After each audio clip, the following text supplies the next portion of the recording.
interacting with the magnificent team behind this epic series. And I think the time has come. So ladies and gentlemen, please put your hands together for our incredible showrunner, Mr. J.D. Payne.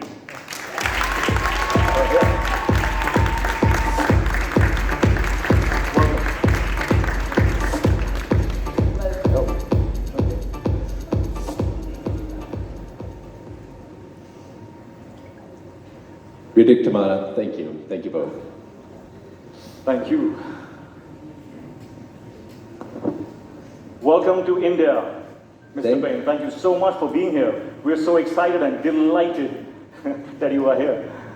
Thank you very much. It's wonderful to be in India, and I feel like I had a very warm welcome. I had a few minutes to wander the streets, and like 2 minutes after I got out of my car, a holy man walked up to me and put a dot on my forehead and tied a bracelet around me and gave me a blessing. So, I instantly felt blessed and welcomed in your country. So thank you. That says that all is going to be a huge success now.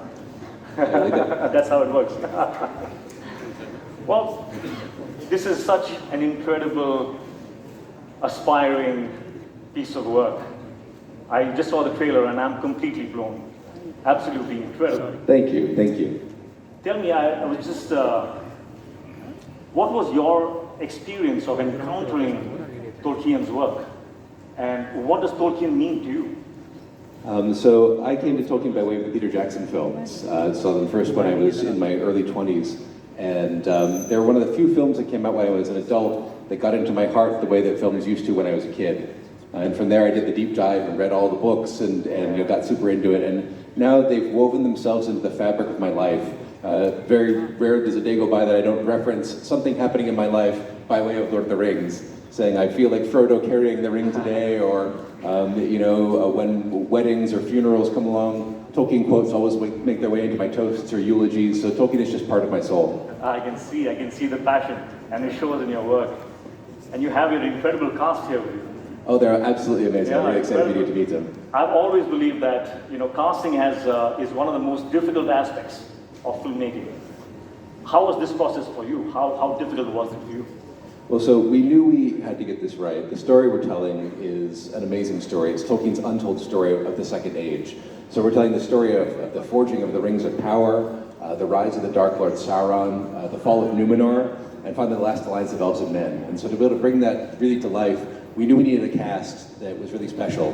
And so we had really 2 criteria for our cast. And one, they had to be amazing performers, but 2, they had to have Middle-earth in them.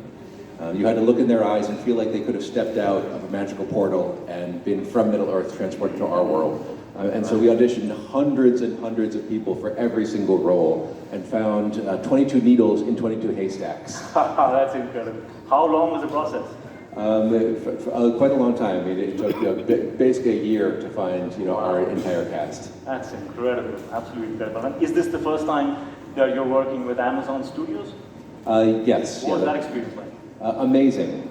So Amazon decided that they wanted to put on this enormous adaptation of Tolkien, and they had a huge ambition, and our ambition matched their appetite for what they wanted to do. They went out and got the rights to it, and then they basically said it's a wide open field, and so they opened it up to Hollywood to say, like, who has an idea for how they'd like to take this material and tell a story. And my partner and I came in and pitched a way in, and they got excited about it, and since then they have been incredibly supportive. They've given every resource necessary to realize Tolkien's imagination on the grandest scale possible. Wow, that's incredible.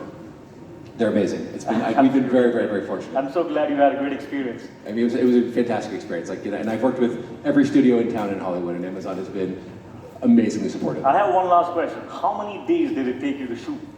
Oh gosh, it was well, so we had COVID that was in the middle of it, so we shot 20 some odd days, and then COVID interrupted us, and we were on a hiatus for about 6 months, and then so I mean, it depends on how you count first unit days, second unit days, stunt days, VFX days, but something like 300-ish. Count them all. Sort of, 300-ish, so a gargantuan schedule. I'd say that's inspiring. Guys, can you imagine my state as to how badly I'm fangirling right now? Like, J.D. Payne, Hrithik Roshan. JD Payne, welcome to India. How has it been for you? I really want to know. Oh, it's been fantastic. It's been really fantastic. I've dreamed of coming to India my entire life. I've admired this entire country from afar and had Indian friends since I was a young boy. My first Indian friend was Abid Bhatia, that I used to play soccer and football with when we were 10 years old, and then I've had Indian friends ever since, and so it's beautiful to finally come to this wonderful, wonderful place. I'm so glad you feel that way. Now I'm going to dare and ask you this question. You are an epic storyteller. Star Trek, guys, there's nobody who hasn't seen it. It's not possible. So, I mean, this is something that's a familiar ground for you in terms of scale and, storytelling. But was it daunting for you to attempt material that has fan following, which is so widespread, and for them, this material is so sacred? Also, was it any kind of pressure while you were attempting Tolkien's work? Well, I mean, the biggest pressure was the pressure that Patrick and I put on ourselves, simply because there's such a need for what Middle-earth can bring to our world. There's a real darkness in our world right now. There's a lot of people who are in a lot of pain. Political darkness, economic darkness, social darkness, just a lot of challenges. And Middle-earth speaks to people in their soul. It's one of the reasons why Tolkien's work has been, next to like the Bible, the Quran, and certain writings of Mao Zedong, Tolkien has been the most selling work of all time. And I think that's because no matter what country people come from, no matter what background they have, when people find Tolkien, it goes past all of those other things and finds them in their heart and in their soul. And so we felt like we needed to capture that special feeling of Tolkien. Because really the Second Age, the story I mentioned a moment ago, Tolkien sketched it out, but he didn't do it in a ton of detail in a lot of parts. So there was a lot of things where we had to very carefully excavate what he had shown us, but then also to continue to connect the dots and fill some of the gaps in where necessary.